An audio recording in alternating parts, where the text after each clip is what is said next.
So we're here with Peter Robbins, and I was hoping that you would relay some of your thoughts about the passing of Stan Friedman.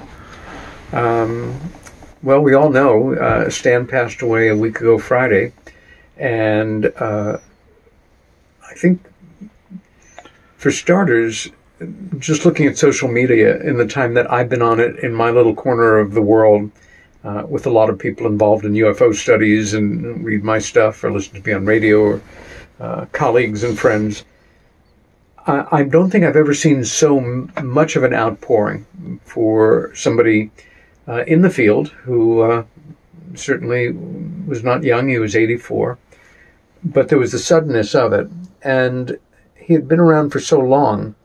But more important, he really touched a lot of people's lives. Obviously, he was a great scholar, a brilliant debater, one of the best all-round presenters that we have. And I don't mean show-offy, I mean effective. I was lucky enough to first hear him speak Soraya over 40 years ago. Wow.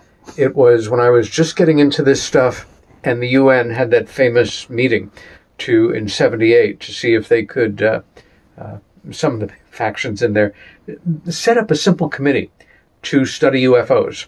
The resolution passed, and then they allowed it to die in committee. But I had the thrill, because I had done some editing work on one of the papers that was presented, of sitting in the gallery, interestingly, with my mom and dad. Big snowstorm those few days in New York. They played hooky or took the day off. And we heard Stanton Friedman, Allen Hynek, Jacques Vallée, Gordon Cooper, the great outspoken astronaut. He was snowed out, couldn't get in, but his comments were read into the record. And I thought, this guy's impressive. I mean, they all were. And some years later, I started to attend conferences and see him. It wasn't until 87 that we began to develop a friendship. And he's certainly a mentor to me. More important than ufology, though, is he was a wonderful guy. He was one of the nicest people you've ever met. He was his family life was very separate and very private. He fell in love and married a woman who's Canadian decades ago. From what my sense was a very happy marriage, and he was a dual Canadian national citizen. But he was just such a good guy and an awful lot of fun as well. Terrific sense of humor, a great storyteller, obviously. Somebody who could have fun at his own expense, which for me is the highest kind of humor. Yes, yeah. He was tough as nails, though. I mean, I don't think anybody ever beat him in a debate. And I feel rather wistful when I say that, because so many people listening have never been in a real debate. I don't mean an argument. Right. I don't mean a thread on social media. I mean sitting across from somebody and going point to point to point, with drawing on knowledge that you have based on study, often reading a lot of books, as opposed to this backdrop that I've had created that looks like books but just makes me look smart. I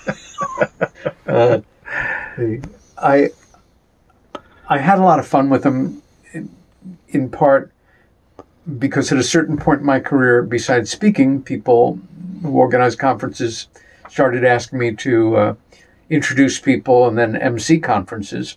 And I introduced Stan quite a number of times over the years. And here's a stickler for detail. It was nothing personal, and it's not like some Facebook post.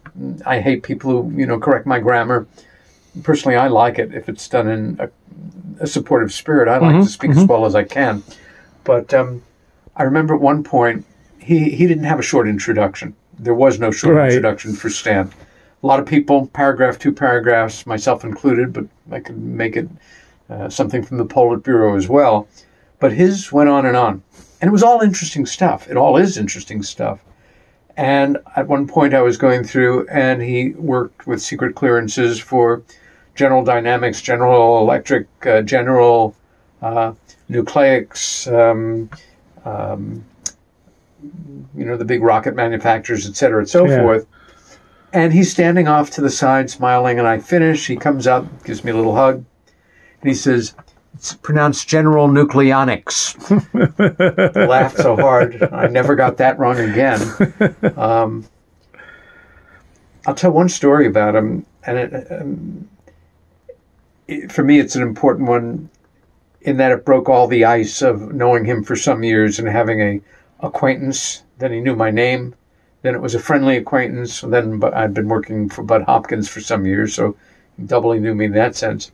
But in 1987, Philip Klass attended the 40th anniversary MUFON Symposium, and it was a big one. American University in Washington, D.C., 40th anniversary Roswell, Kenneth Arnold, modern age of UFO sightings. That year, both Communion and Intruders came out, as well as Timothy Good's Above Top Secret, a number of other important UFO books. And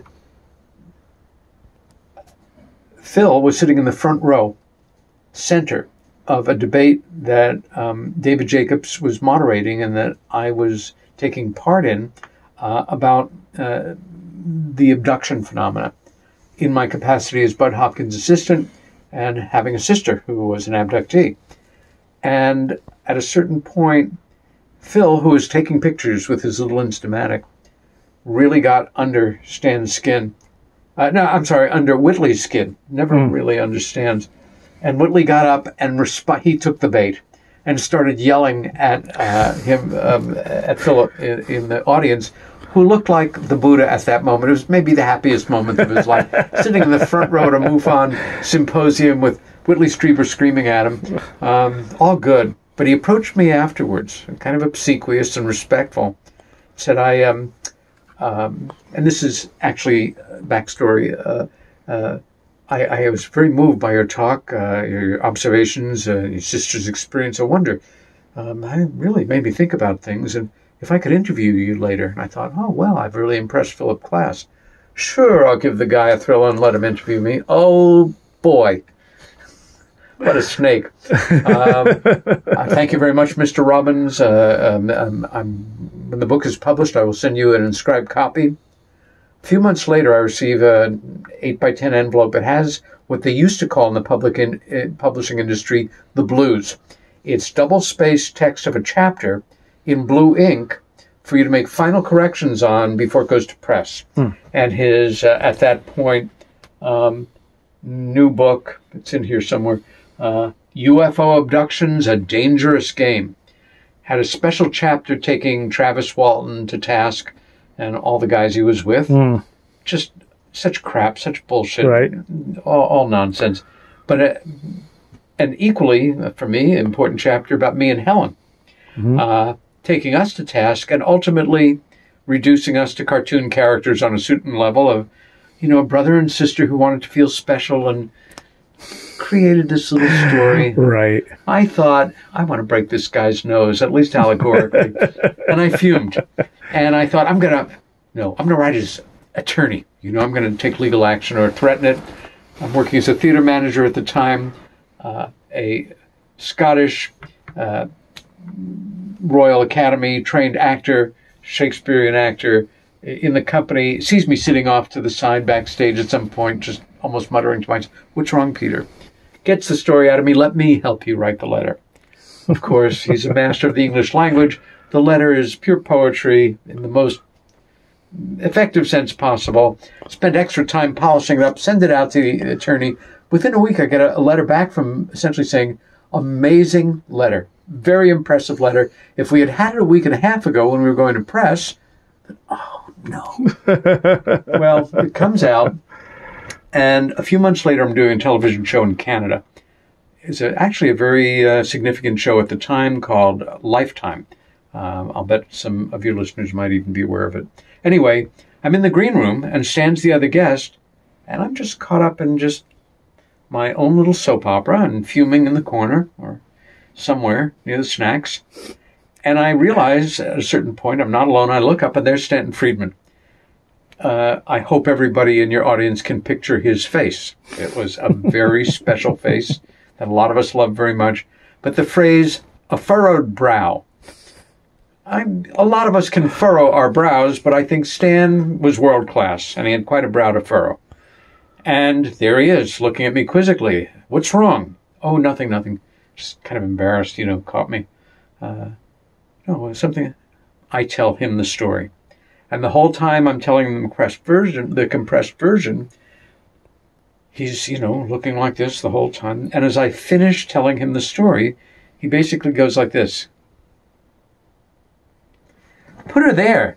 You're nobody until Phil Klass has attacked you in this work. It was the perfect thing to say to me. I had made it. I was there at the pinnacle of my career.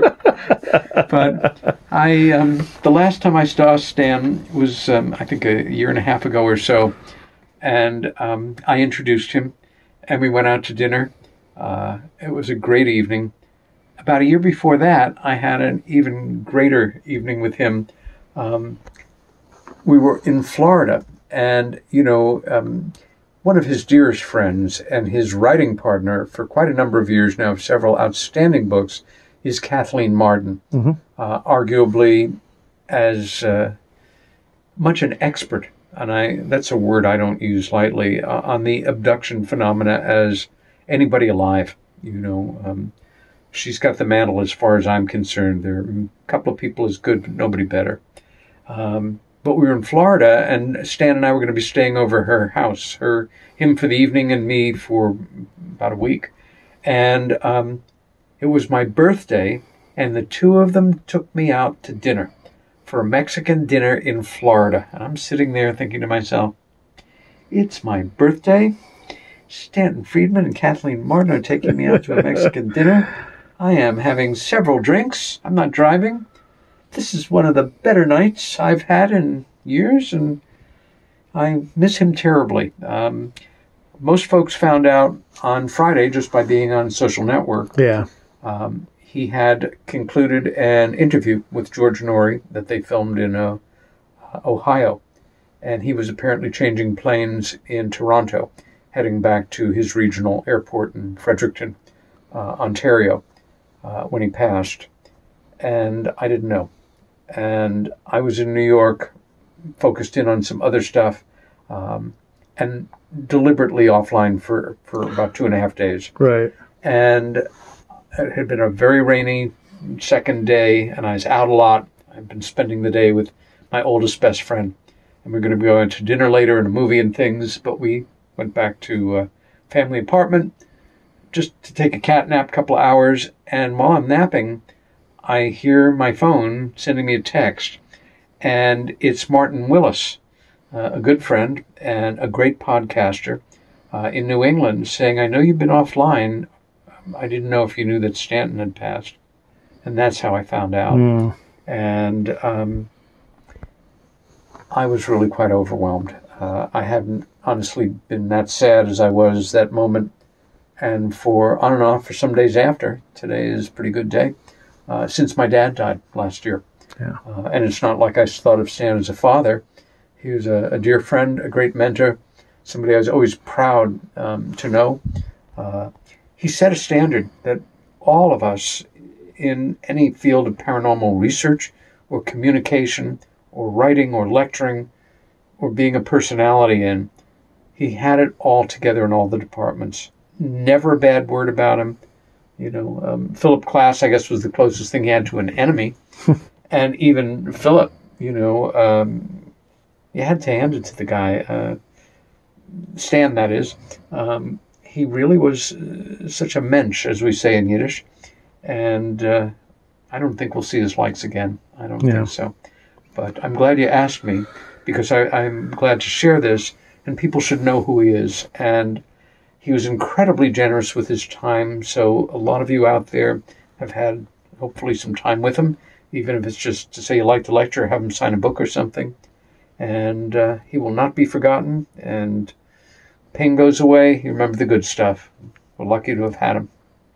All right. Thank you, Peter.